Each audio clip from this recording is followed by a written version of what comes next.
Esta es una historia de oscuridad y de codicia. De cómo las cosas pueden tomar un camino oscuro, cuando nada, ni nadie, se puede interponer en la búsqueda del dinero. Ni siquiera la vida. Ha sido devastador. Completamente devastador. Sin duda, este suceso fue, y será, mi peor pesadilla. Esta es la historia de una pareja que decide criar a sus 2 hijos pequeños en una finca modesta y tranquila de la periferia norte de Londres. Pero el universo tramaba algo diferente para ellos, que haría añicos su mundo y su posibilidad de ser felices en el futuro.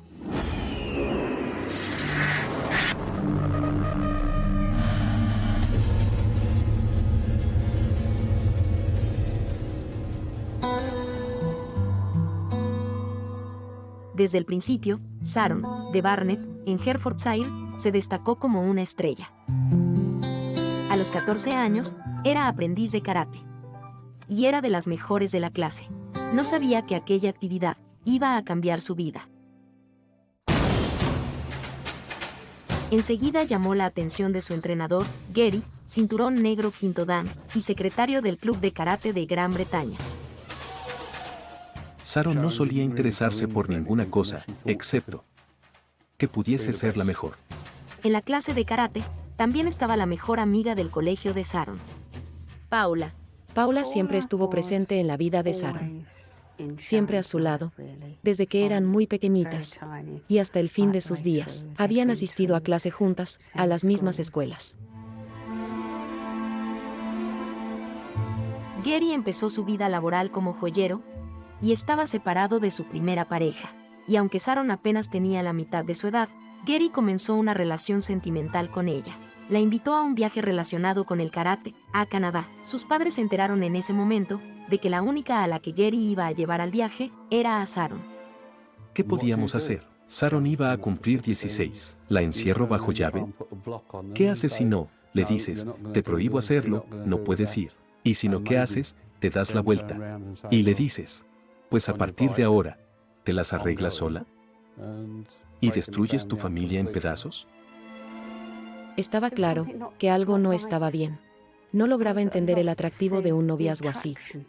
Estar en una relación con una diferencia de edad tan grande. Tienes que aguantarte y decirle con calma, está bien, pero no se hace así. Si vas a hacerlo, debes encontrarte a ti mismo y hacerles ver que tienen que pagar por sus errores. Fue algo realmente duro, una prueba muy difícil. Pero Sharon estaba alcanzando el éxito. Gary la ayudó a lograr el segundo puesto en el Campeonato Mundial de Karate del 89. Se convirtió en instructora de natación y ganó un diploma de honor en matemáticas.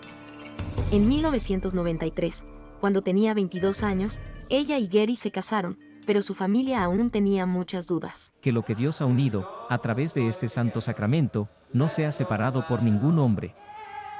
La situación en sí se sentía, en cierto modo, como asistir a una boda ajena. Como ser testigo del enlace de unos completos desconocidos. No era alguien a quien considerase merecedor de mi afecto, en absoluto. Pero debíamos aceptar que Sharon quería a Gary. A finales de los 90, la pareja tenía 2 hijos pequeños y vivía en una antigua vivienda del estado de 3 dormitorios. Gary también tenía un hijo adolescente, fruto de su primer matrimonio, que vivía con su exesposa. Sharon trabajaba como investigadora.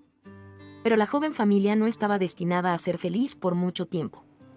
Poco tiempo después, todos los aspectos de su vida serían examinados por la policía metropolitana. Estamos en la apacible finca, donde Gary y Sharon establecieron su último hogar juntos. Pero para Gary, una vida tranquila, en una finca corriente, no estaba en sus planes. Ni tampoco un trabajo fijo. Siempre que me paraba a mirar a Gary, pensaba que tenía el perfil del típico estafador del sur de Londres. Gary había logrado aparentar rápidamente un cierto estatus y éxito, tomando un atajo. Era un especulador. Gary había hecho muchas reformas en la casa. La amplió e incluso montó un dojo en la zona de gimnasio de la propiedad. Le interesaba mucho construir una piscina en el jardín trasero, pero en realidad esto empequeñecía el jardín y ocupaba la mayor parte de él. Se había convertido en la descripción más literal de un gángster de los años 60. Era como los más grandes. Su objetivo principal era que todo el mundo creyese que estaban ante alguien importante, un gran especulador. Lo único que se puede decir de Gary es que podía tener mucho dinero, pero le faltaba clase. Era completamente incapaz de ver el verdadero valor de las cosas pequeñas, a menos que estuviéramos hablando de diamantes. Para financiar este estilo de vida había comenzado una nueva carrera. Eran los comienzos del comercio por Internet. Desde un desván reconvertido en despacho, compraba y vendía guitarras raras y antiguas de gran valor, y logró tener una gran colección. Necesitaba demostrarles a sus amigos que se estaban relacionando con una persona rica y exitosa, sobre todas las cosas. En poco tiempo, su colección de guitarras pasó a valer cientos de miles de libras. En una ocasión, Gary fue a Estados Unidos con una guitarra. Según parece, pagó un asiento de avión para poder colocar la guitarra en lugar de llevarla en la bodega. Esa anécdota me dio una idea, bastante realista, del valor que tenían realmente estos objetos de coleccionista. Pero detrás del telón, Gary estaba en serios apuros económicos. En 2 ocasiones afirmó que le habían robado guitarras y recibió indemnizaciones de 6 cifras del seguro. Era reservado en todo lo relacionado con sus negocios. Era un hombre al que le gustaba controlar todo y ni siquiera dejaba entrar a su mujer a la oficina. Así que ella no sabía bien qué ocurría allí. Conforme pasaba el tiempo, cada vez empezó a haber más tensión en su relación con Sharon. Lo único que Gary quería era quedarse en casa. No le interesaba salir a divertirse. Obviamente, en principio, Sharon quería salir. Pero después, no creyó conveniente irse sola. La mayor fuente de conflicto entre la pareja eran el trabajo y el dinero. A pesar de que a Gary le encantaba jactarse de su dinero, no tenía un trabajo fijo. Tenía un don, una habilidad innata para que la gente hiciera todo por él. Sharon trabajaba a jornada completa. Pensaba continuamente en su futuro y en el de sus 2 hijos pequeños. Empezó a presionar a Gary para que consiguiera un trabajo. Gary, por alguna razón, pensó que era inútil trabajar para otra persona. Estoy convencido de que el hecho de que Gary nunca había logrado mantener un trabajo fijo, algo que le generase unos ingresos regulares, era algo que tenía molesta y preocupada a mi hija Sharon. Su conflicto acabó en ruptura, lo que terminó de crear una división muy peligrosa entre ellos. Hola, niños. En el verano de 1999, Sharon se llevó a los niños y volvió a vivir con su padre. Para sus padres fue una bendición, porque su madre estaba atravesando una fase terminal de cáncer. Su regreso levantó un poco el ánimo de Betty. Sabía que Sharon estaba allí y que podía sentarse a hablar tranquilamente con ella cuando lo necesitase. El hecho de que Sharon estuviera aquí me dio mucha fortaleza. Estaba tranquilo. Sabía con absoluta seguridad que su madre estaba bien cuidada. Sharon también decidió volver a estudiar y formarse como profesora. Encontró trabajo como aprendiz en una escuela cercana y comenzaría el siguiente año escolar. Ella sentía que el mes de septiembre sería sin duda el comienzo de una nueva vida. Marcaría el comienzo de un nuevo capítulo en su vida. Pero el estado de salud de su madre era cada vez peor. En esos días, Gary intentaba aliviar su dolor con un masaje muscular chino shiatsu. Sharon lloraba y decía, ¿qué diablos le ha pasado a mamá? Yo solo podía decirle que la abrazara y que entendiera que su mamá ya no estaba con nosotros, que ya no era esa persona que estaba allí. Tu mamá ya se ha ido. El cáncer se había expandido al cerebro. En agosto de 1999, Betty murió. Al mes siguiente, Sharon, de 29 años, empezó su formación de posgrado como profesora. Estaba planeando una nueva vida sin Gary, aunque sí se divorciaba de él, necesitaba dinero para tener cubierto su futuro con los chicos. Pero no se imaginaba que mientras ella se preparaba para la vida de madre soltera, Gary había iniciado una nueva relación, y no con cualquiera, sino con la mejor amiga de Sharon del colegio, su compañera de karate Paula. Había tenido una larga amistad con Paula, pero se convirtió en mucho más cuando Sharon se fue. El romance comenzó en septiembre u octubre de 1999. Pero Gary era un hombre tremendamente estresado. Su matrimonio peligraba, y creía que el inminente pago del divorcio sería un desastre para él. Aunque para los demás parecía un hombre exitoso, que vivía en una casa lujosa, con su colección de guitarras, en realidad tenía una deuda tremenda a sus espaldas. Tenía deudas de tarjetas de crédito, que superaban las 100.000 libras, y estaba en problemas. Lo sabía, y se encontraba bajo muchísima presión. Pero Sharon no sabía nada. Y estaba a punto de tomar una decisión que destrozaría a su familia para siempre. Creo que es algo muy interesante. Esta única pieza tendrá 52 capas. Sintoniza en dispositivos móviles o en la televisión. Todo gratis. No hace falta que te suscribas.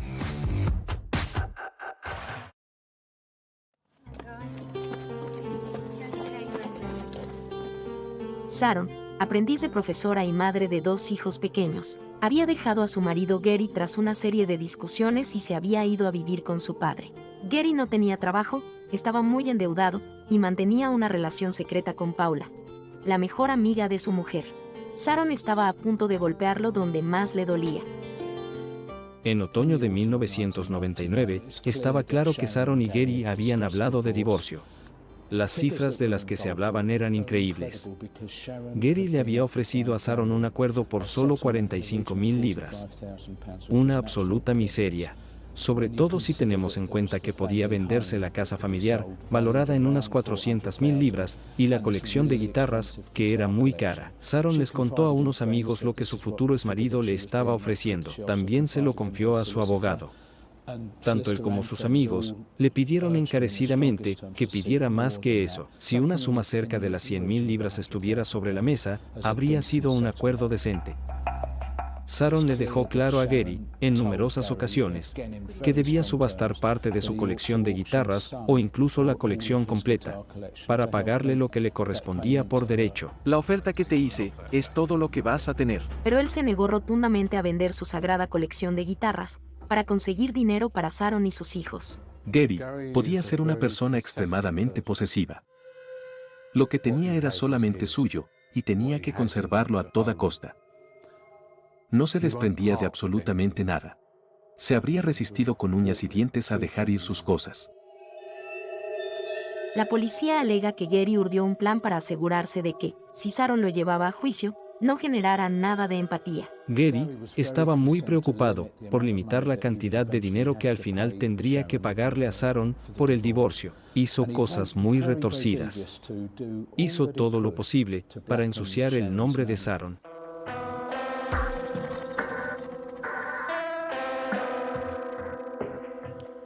Supuestamente, Gary llegó a encargar a un detective privado que intentara atrapar a su mujer con otros hombres. Esta fue la gota que colmó el vaso. Utilizó a Paula, la amiga íntima de Sharon, con la que él mismo tenía una relación secreta, para intentar demostrar la infidelidad de su esposa. El plan consistía en que Paula llevara a Sharon a varios clubes y pubs locales para intentar encontrar un novio, lo cual sería documentado por el detective privado. Tras fracasar, recurrió a otros métodos para tratar de ensuciar su nombre. Les dijo a los amigos y socios de Sharon que se dedicaba al tráfico de drogas. Una vez más, esto nunca se demostró. En octubre de 1999, ya comenzado el año escolar, y en un intento desesperado por salir beneficiada del divorcio en curso, Sharon tomó quizá la decisión más peligrosa de su vida. Decidió dejar la casa de su padre y volver a vivir con Gary. Lo hizo a escondidas, mientras su padre estaba de viaje, y sin decir nada. Las cosas empezaron mal desde el principio. Mientras la pareja estaba sacando las literas de los niños de la casa de su padre, ella sufrió una dura caída.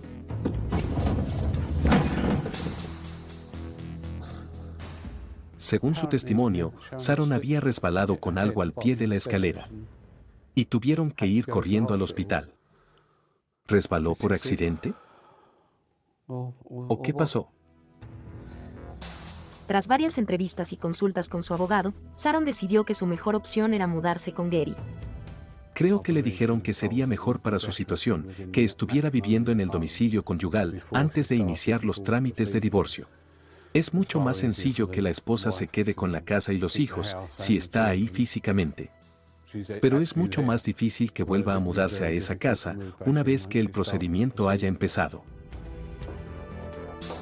El último fin de semana de noviembre de 1999, Sharon se preparaba para un gran lunes. una sesión de formación interna para profesores. Se había llevado a casa 40 cuadernos para corregir. Su tía Janet, también profesora, la llamó el sábado por la noche. Hola, ¿cómo estás? Le pregunté, ¿cómo va el trabajo? Dijo que tenía 1000 correcciones por hacer. Y le dije, te lo advertí. Pero en la misma conversación, Sharon habló con Sandra, la hija de Janet. Le contó que había sucedido algo que había hecho enojar a Gary. Volvió a repetir que quería el divorcio. Aquí tienes cariño.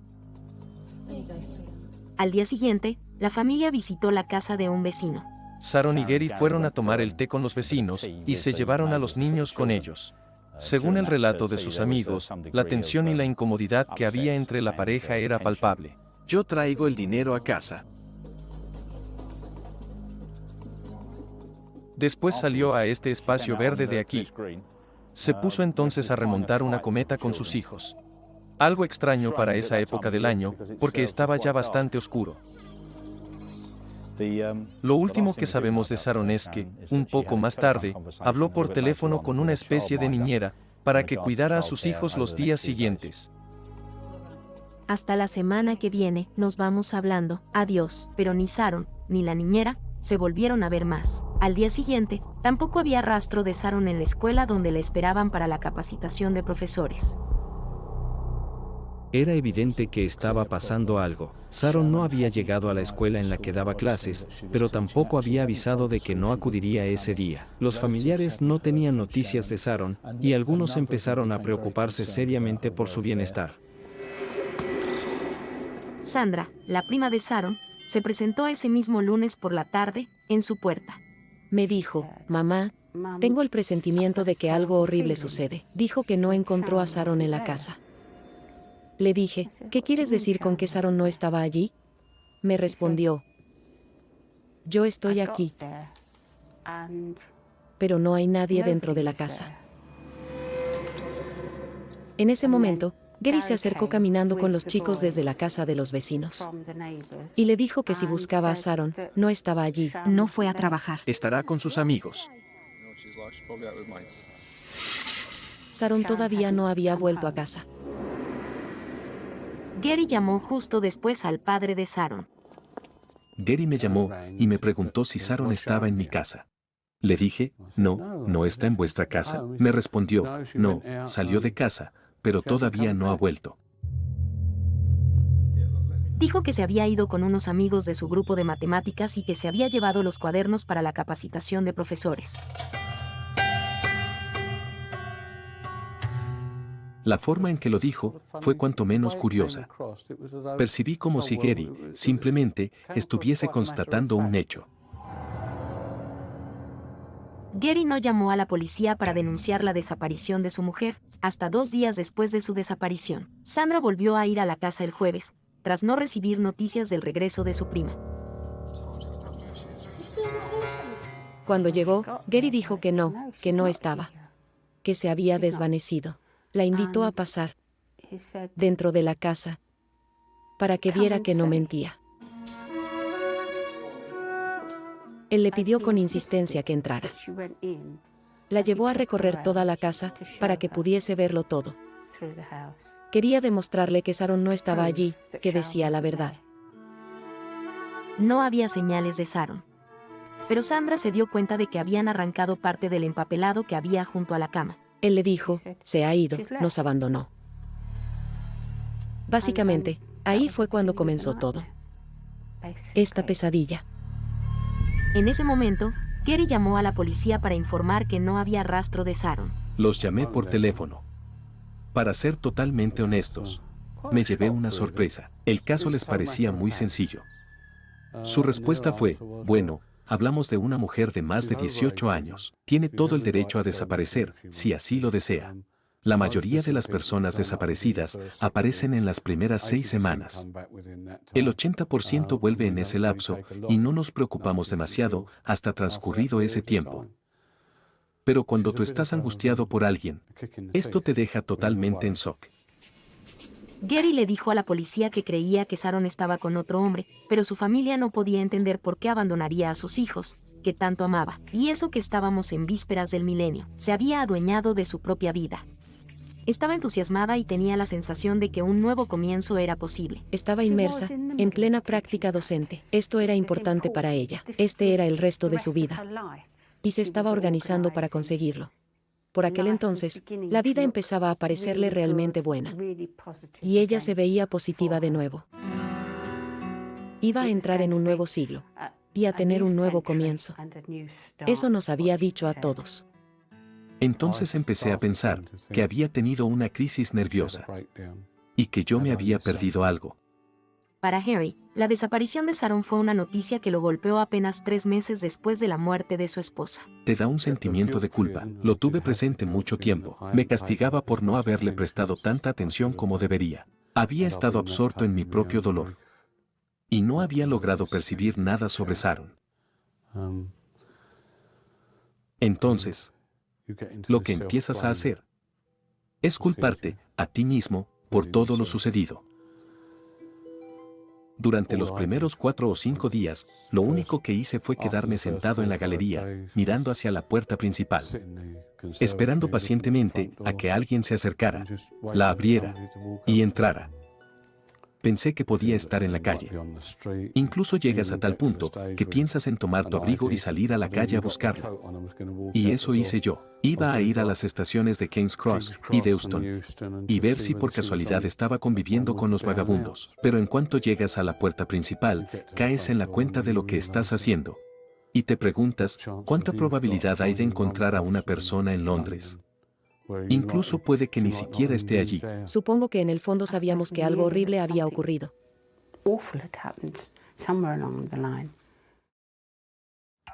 Un mes después de la desaparición, la policía por fin hizo un descubrimiento. El auto de Sharon fue descubierto. El auto fue encontrado aquí, en esta calle poco transitada. Estaba a menos de 1 kilómetro de donde vivían. La peor parte de esta historia estaba sin duda a punto de comenzar. Hasta entonces, en mi mente, yo mantenía una esperanza.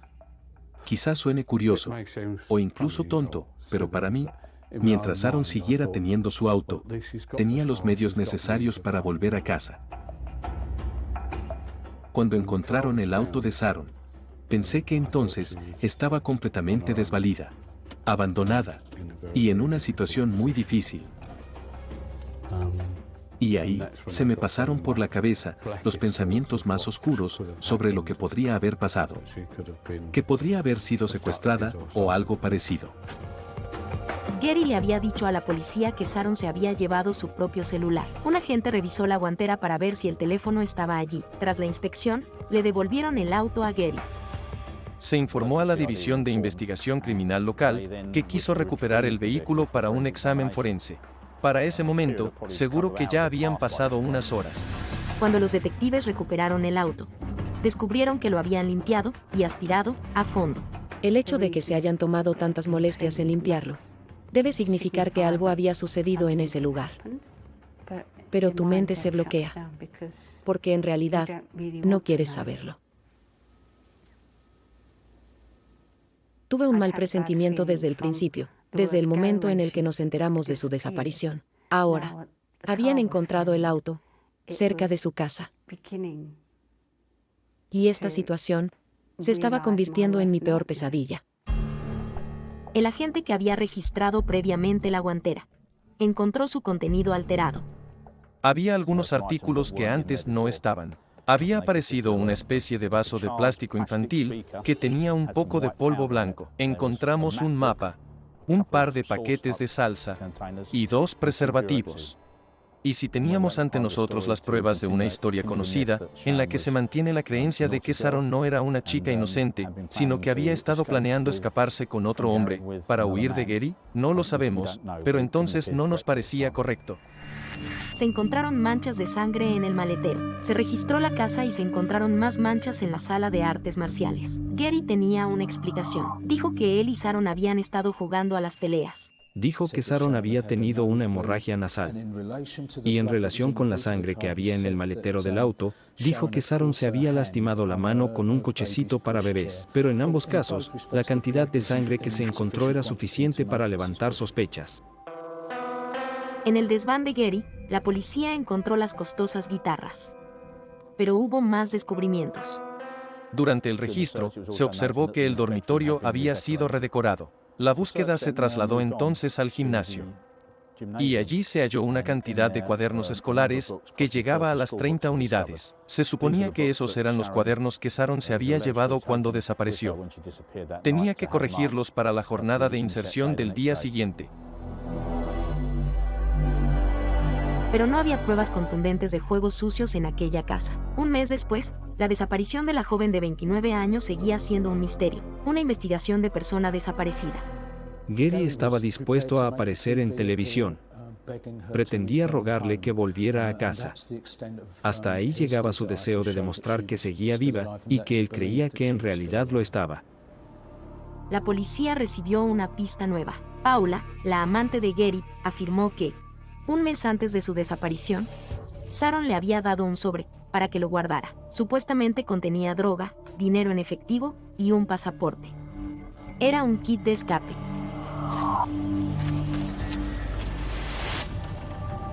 Paula le dijo a la policía que la noche de la desaparición, Sharon la había llamado para encontrarse con ella. La cita era en un callejón oscuro. Paula llegó primero y esperó. Más tarde, llegó Sharon. Sharon estaba en su propio auto. Hablaron muy brevemente y ella parecía disgustada. Te dije que iba a necesitar esto. En el auto, había un hombre desconocido para Paula. Ya te contaré todo lo que está pasando. Llámame por favor. Esa fue la última vez que vio a Sharon. Aunque la historia de Paula desvió la atención de la policía durante un tiempo, Gary se sentía cada vez más vigilado. Toda su historia, la cual tuvimos que investigar a fondo, le permitió a Gary ganar el suficiente tiempo como para prepararse.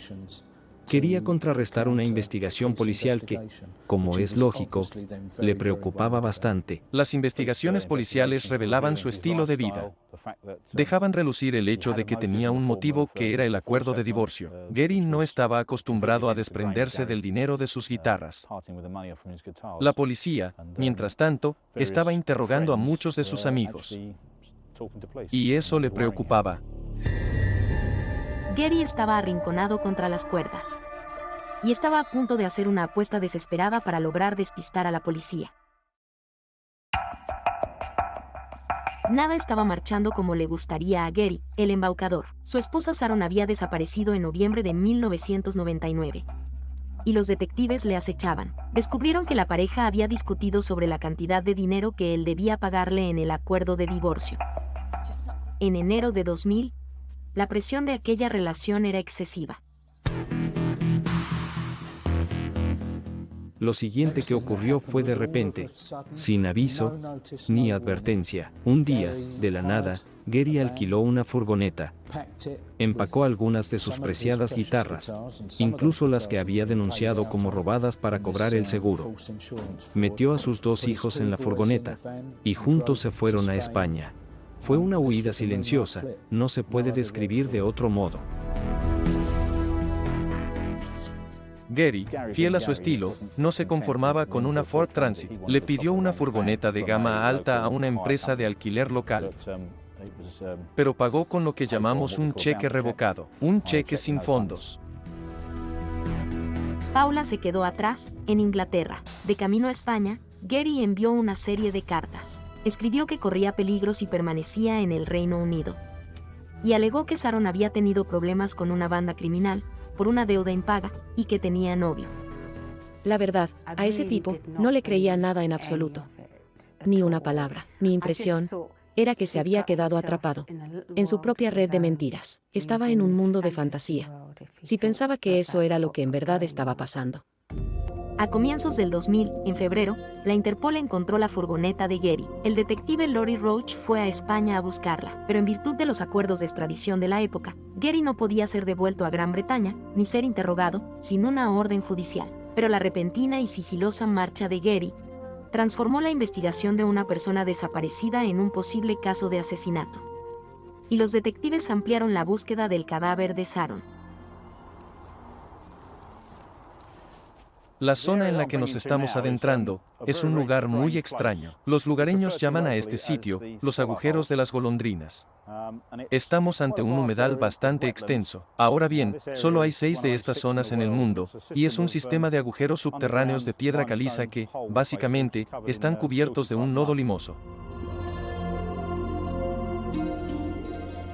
Tras la fugaz huida de Gary a España, empezamos a buscar localmente un posible lugar donde se podría haber depositado o enterrado un cuerpo de esas características. Este lugar está a unos kilómetros de la casa. En distintas zonas de este lugar aparecen vórtices, fenómenos en los que se pueden colocar objetos con el fin de que desciendan por el sistema de núcleos de agua.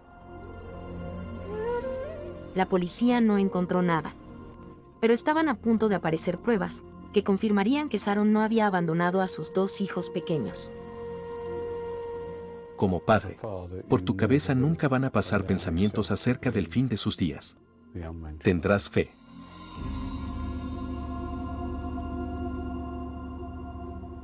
La idea de que alguien llegue a cometer asesinato sobre otra persona no cabe en lo que yo llamaría una mentalidad normal. Tienes que estar muy mal de la cabeza. No podía soportar esa realidad. No podía pensar, ni por un minuto, que alguien la había matado.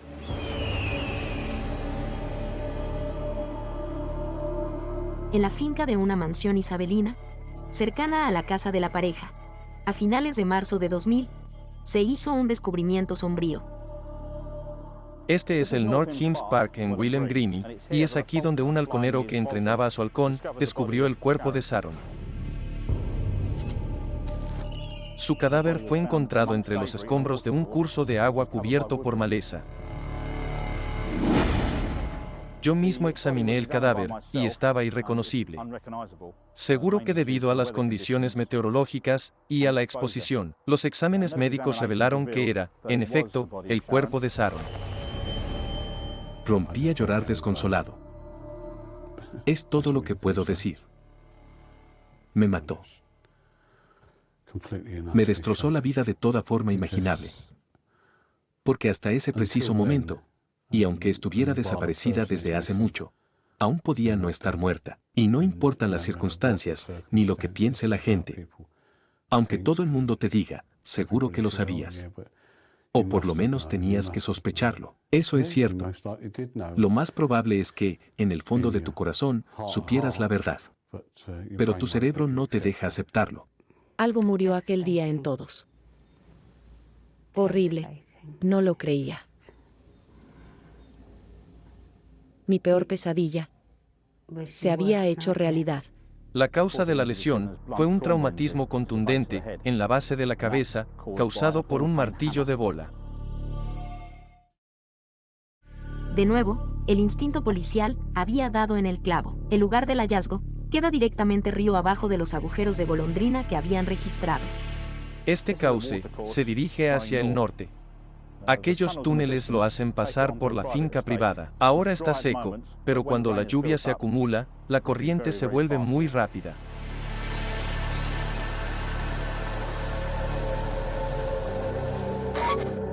Un patólogo halló múltiples fracturas en la cara, la mandíbula y la parte posterior de la cabeza. El patólogo también se percató en su examen de que la sangre no se había drenado a una parte particular del cuerpo, y gracias a ese pequeño detalle, pudo deducir que quien se había deshecho del cuerpo de Sharon lo había hecho poco después de su muerte. La policía necesitaba saber dónde podría haber estado escondido el cadáver, así que buscó río arriba de donde fue encontrado.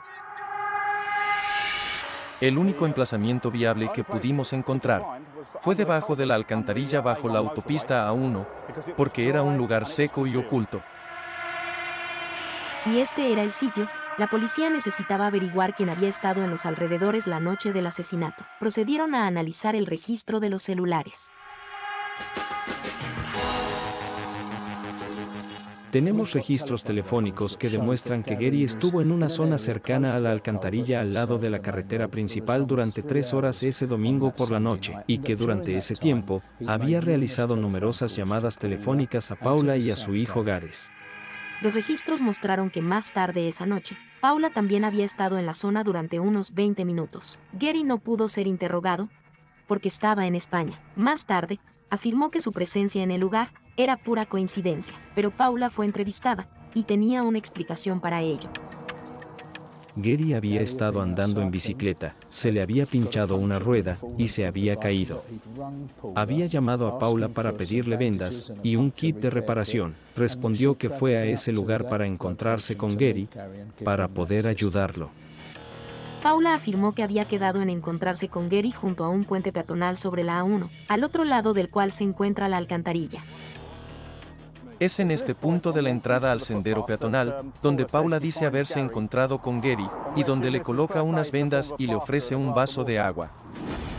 Gary también afirmó que algunas de las llamadas telefónicas entre él, Gares y Paula se debían a que estaba intentando que ella recogiera a Gares del London Eye, que en aquel entonces era una novedad que estaba por inaugurarse en la víspera del milenio, para llevarle de vuelta a casa. Dijo que Paula, en efecto, había ido a buscarlo. Dejó a Gares al final de la calle de Gary y se fue a su casa. Las pruebas extraídas de los celulares demuestran que Gares estuvo en casa de Gary 2 horas esa noche.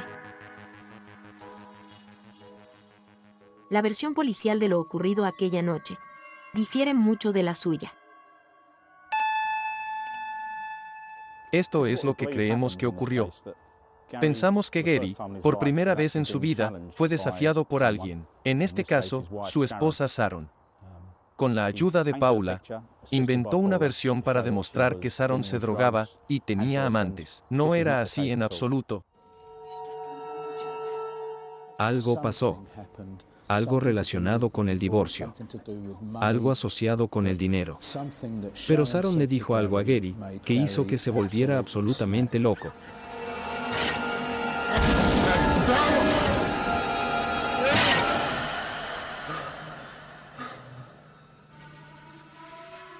Gary perdió los estribos, y en aquel dormitorio, propinó a Sharon unos golpes feroces con un instrumento pesado, que es más que probable que fuera un martillo, y luego tomó todas las medidas que pudo para cubrir sus huellas. La primera de todas esas medidas fue quitar el empapelado de las paredes del dormitorio. Esto explicaría el estado del dormitorio tal y como lo vio Sandra, la prima de Sharon. El hijo de Gary, Gares, confirmó haber llevado 2 bolsas de basura, supuestamente llenas de papel, a casa de un tío, al sur del Támesis. Pero dijo que esto había ocurrido unas semanas antes del suceso, y que las bolsas solo contenían documentos relativos a la investigación que había realizado el detective privado. Gary trasladó después el cuerpo de su mujer a una zona boscosa, cercana a la A1. Luego, con la ayuda de Paula, ocultó el cadáver en una alcantarilla. Desde ahí, el agua se encargó de arrastrarlo a través de los sistemas de arroyos hasta el lugar donde fue encontrado por el hombre de la finca privada. Unir las piezas del asesinato era una cosa, pero seguir el rastro de Gary en España y llevarlo a los tribunales era otra. Una vez que llegó a Fuengirola, una ciudad en la Costa del Sol, se fue a vivir con una antigua novia. En principio se quedaría con ella unos días, pero acabaron siendo unas cuantas semanas. Para quedarse le explicó que la policía lo estaba presionando porque su mujer había desaparecido. Le contó que era una mala mujer, muy conocida en la zona como traficante de drogas. Luego se mudó a otros departamentos y envió a sus hijos a escuelas de la zona. Ni siquiera regresó al Reino Unido para asistir al funeral por la muerte de Sharon. Aunque muchos ya estaban convencidos de la culpabilidad de Gary por la muerte de Sharon, Gary seguía sin poder aceptarlo. En parte, debido a la bondad que Gary había mostrado con la mujer de Harry cuando se estaba muriendo.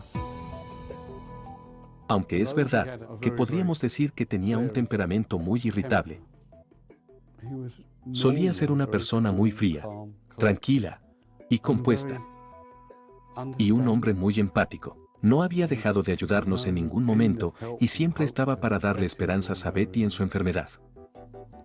En ese momento, yo no lograba imaginar que él podría llegar a ser capaz de hacerle eso a mi hija. Simplemente no podía. Un año después del asesinato, Gary fue a visitarlo y les llevó regalos de Navidad a los chicos. En mi mente, no cabía ni la más mínima posibilidad de que él les hubiera hecho eso. En mi cabeza, pensaba que él no lo podía haber hecho, porque si no, habría dejado intencionadamente a sus hijos sin nada ni nadie. Era una especie de negación total y absoluta de que hubiera tenido tanto odio como para hacerle algo así a los niños. Pero la conducta de Gary en España le hizo cambiar de opinión por completo. No hacía otra cosa que victimizarse.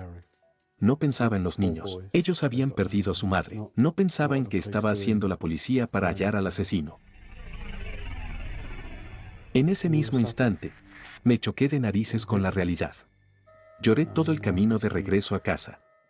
Me di cuenta de que, en cierto modo, estaba involucrado en lo que le había sucedido a Sharon. Gary vendió la casa familiar de España a través de su hijo mayor, Gareth. Pero se estaba quedando sin guitarras y sin dinero. Y por último, su tiempo también se agotó. La policía española efectuó su detención. Mientras esperaba la extradición en la cárcel de Madrid, Gary se casó con una residente del Reino Unido con la que había estado conviviendo en España. Esto retrasó el procedimiento. Al final fui a Madrid. Lo detuvieron y lo trajeron de vuelta a este país. La justicia británica estaba esperando con ansia su llegada.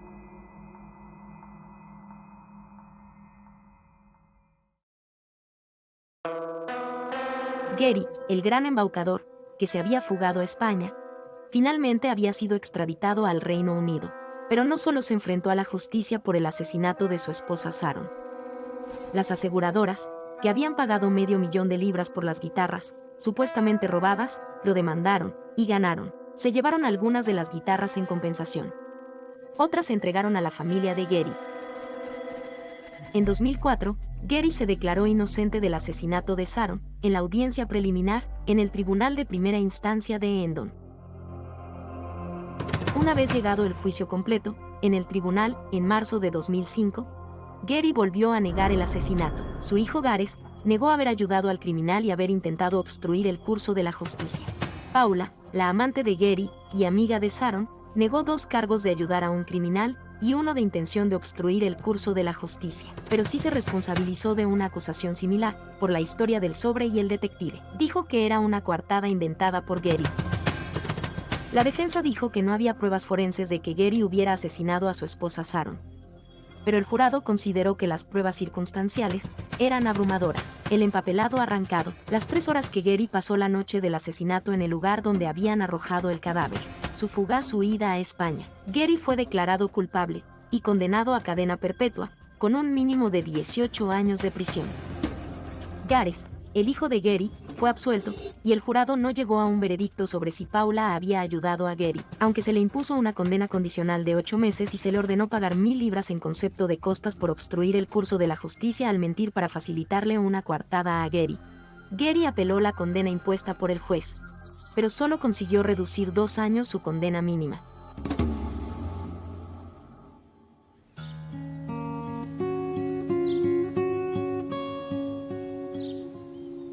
Una década después, Gary vive el día a día de una persona normal y corriente, que se ha visto envuelta en una pesadilla. Todavía tengo 3 cajas de pertenencias de Sharon. También tengo muchos artículos de su casa que están en el garaje. Simplemente no me atrevo a deshacerme de ellos, todavía no es el momento. No tienen una importancia real, pero para mí, están relacionadas con el hecho de que ella las tenía listas para empezar su vida de cero, para mudarse a una casa nueva cuando todo el proceso del divorcio acabase, y ser libre. No me imagino deshaciéndome de ellas todavía. Algún día estaré preparado para dar el paso. Pero ahora no. Todas estas cosas materiales forman parte, en cierto modo, de Sharon. Y es algo que nunca se podrá olvidar, ni se quiere olvidar. En definitiva, eso es lo que es parte de su vida. Y es una parte de los recuerdos que me quedan de ella.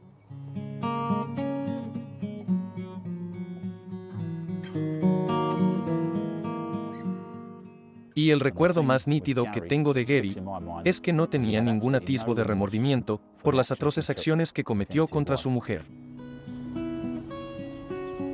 Las cenizas de Sharon se esparcieron en un crematorio local, junto a las de su madre. Por el momento, la familia no ha querido señalizar su lugar de descanso. Ahora es realmente el momento de pensar en los chicos.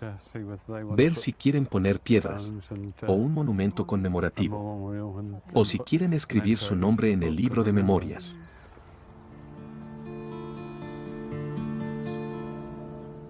Ella nunca lo lastimó, de ningún modo. Quizá le hirió el ego. Que ella quisiera dejarlo. Creo que Gary era un hombre muy retorcido y tremendamente calculador. En mi opinión, era fundamentalmente un materialista. Y eso fue la raíz del problema, el dinero.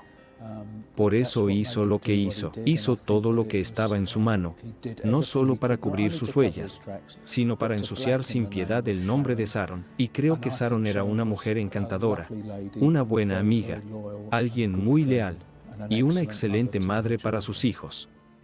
La gente me decía, ¿no lo odias? ¿No te gustaría hacer algo? Y yo le contestaba a todo el mundo que Gary ya no tenía ninguna potestad en nuestra familia. Él ya no entra en la ecuación. Ahora mismo, solo importan los niños. Él es como un objeto, una cosa inanimada. Esto es lo que realmente no soy capaz de aceptar. Ella no debería haber terminado aquí, y menos a los 29 años. Tenía todo, toda la vida por delante. No digo que fuera inmortal, pero que viviera mucho tiempo entre nosotros. La vida debería ser sagrada. Si hubiera perdido la vida en una guerra, está claro que te habrías afligido. Habrías pensado que quizás valió la pena. Pero morir por dinero nunca vale la pena. Nunca. Jamás.